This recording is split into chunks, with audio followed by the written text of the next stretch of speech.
esta cadena. ¿Cómo? ¿De qué manera? Ya no serían 7 los componentes, serían 8. Allá ellos y sus teorías. Afirman con un tono de sapiencia extraordinaria que el hombre era chiquitito, microscópico, es decir, tan pequeñito que hoy en día nos asombraríamos al verlo. ¿Se basan en qué? Que el ratón es chiquito, pequeñito, que como nosotros también, según ellos, somos hijos del ratón. No sé en qué parte lo incluyan, posiblemente antes del lemurio o después del lemurio. Fuimos creciendo hasta llegar a la estatura y altísima civilización y perfección extraordinaria que hoy tenemos. Válgame Dios y Santa María. Hoy en día el ratón pasa a ocupar los primeros puestos en las conferencias públicas. Y si así continúan las cosas, dentro de algún tiempo el gobierno tendrá que prohibir la matanza de ratones. Porque, pues, que son, según ellos, nada menos que nuestros antepasados.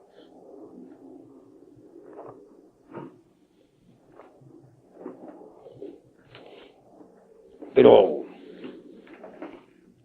¿dónde están los eslabones?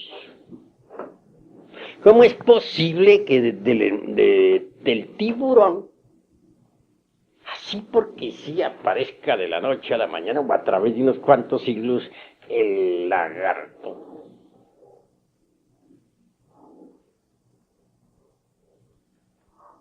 Han pasado millones de años y los tiburones siguen tranquilos. Y nunca se ha visto que de una especie de tiburones, sea en el Atlántico o sea en el Pacífico, nazcan nuevos lagartos.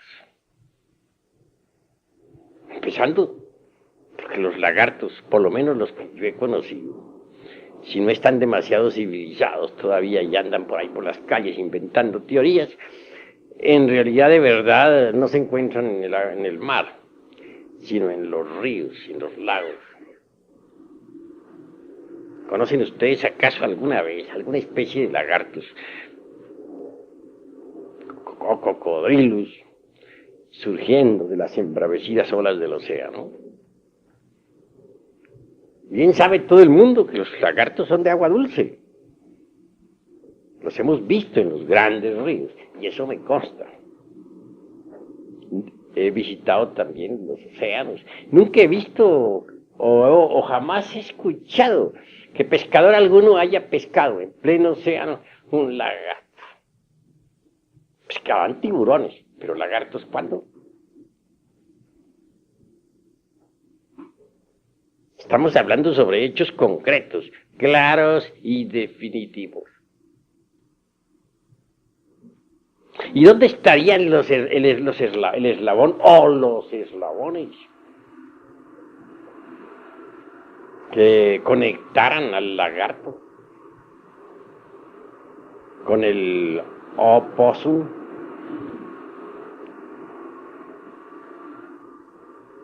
¿Y dónde estarían los eslabones que conectaran al opossum con ese animalillo lemúrico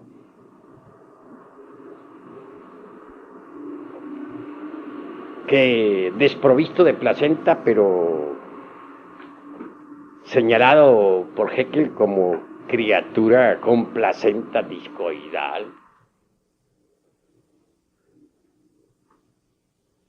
Y prosiguiendo, ¿dónde estarían los eslabones que conectaran a tal criatura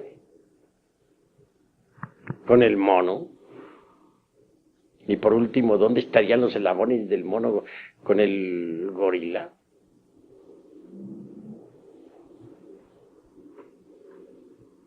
¿Y dónde estarían los eslabones del gorila con el hombre?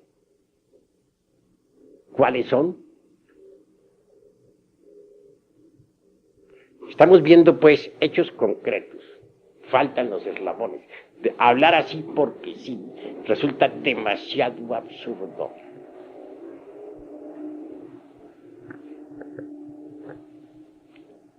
Se ha hablado demasiado sobre el monerón, átomo del abismo acuoso. La primera pizca de sal en un océano silúrico, lleno de lodo en el fondo y donde todavía no había sido depositada la primera capa de rocas. Pero, ¿cuál es el origen del monerón? ¿Podría acaso concebirse que algo tan extraordinario como el primer punto atómico del protoplasma, tan debidamente organizado y con construcción tan compleja, hubiera resultado del azar, del acaso?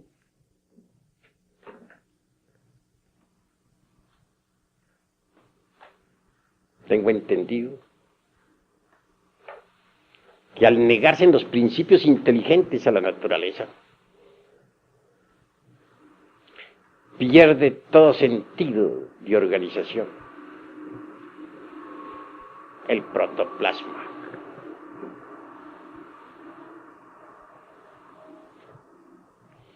Los tiempos van pasando y la antropología materialista irá siendo destruida poco a poco.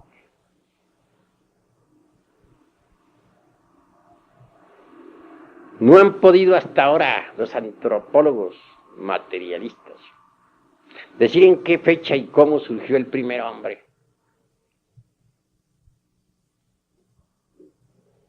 Hipótesis, nada más. Y resultan bastante ridículas tales hipótesis. No tienen fundamentos serios.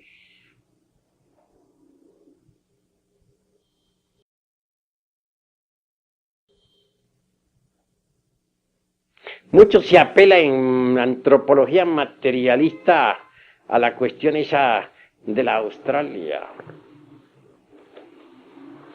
Resulta muy socorrida la posición de la antropología meramente materialista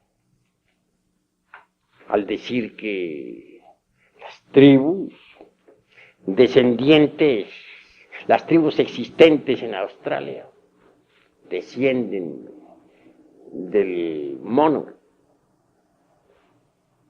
Científicamente esto cae por el suelo. Si se miden cerebros y se hacen confrontaciones. El cerebro de un gorila muy avanzado, repito, no alcanza a ser ni la mitad en volumen al de un salvaje de Australia. Faltaría pues un eslabón entre el gorila más avanzado y un australiano salvaje. ¿Dónde está ese eslabón? Que nos lo presenten, que nos lo muestren. Aquí estamos todos para verlo. Afirmar así por afirmar, sin una base seria, se resulta espantosamente ridículo. Decía en mi pasada plática que ellos, los señores del materialismo antropológico, afirman en forma demasiado grandilocuente que no creen sino en lo que ven. Pero los hechos están demostrándonos su falsedad. Están creyendo con firmeza en hipótesis absurdas que jamás han visto.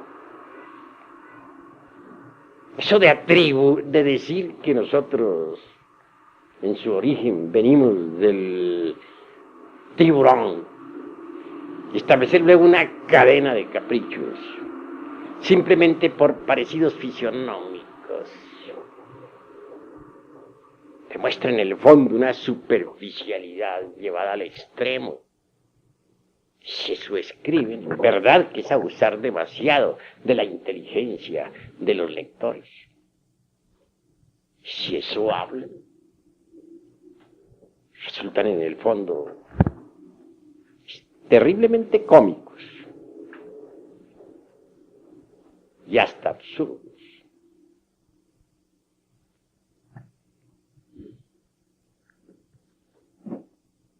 Que en la Lemuria,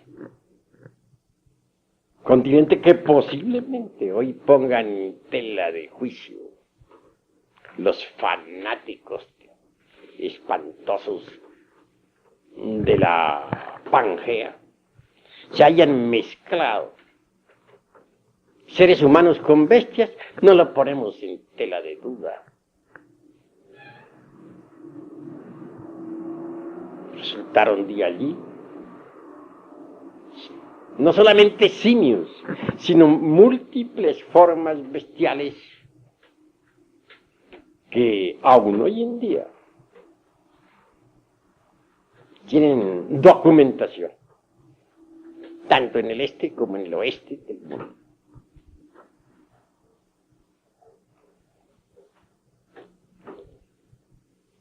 Citaremos como ejemplo ciertos extraños simios lemures, que podrían servir naturalmente de mofa para los materialistas superficiales de esta época. Pero en verdad que uno debe afirmar con valor lo que es real. Me refiero a alguna especie que existió, que tan pronto se movía sobre manos y pies, como cualquier simio, como se ergía sobre sus dos pies. Rostros azules y también rojos. Productos del cruce de ciertos seres humanos con bestias subhumanas del Mioceno, especialmente de la época mesozoica.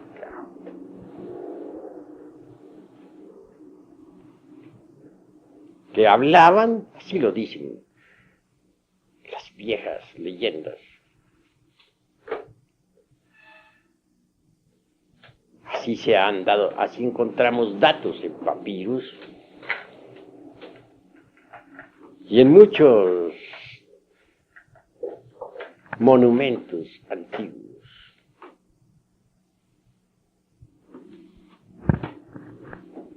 Sí, pues, fueron múltiples las formas simiescas que surgieran en el viejo continente Mo.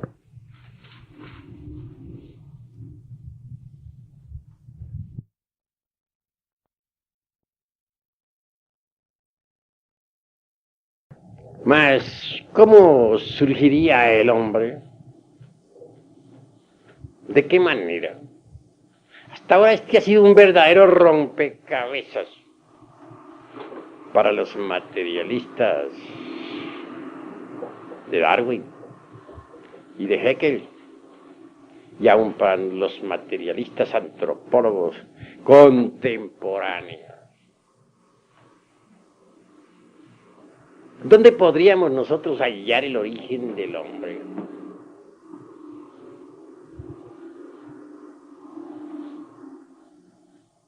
Incuestionablemente en el hombre mismo. ¿En qué otro lugar?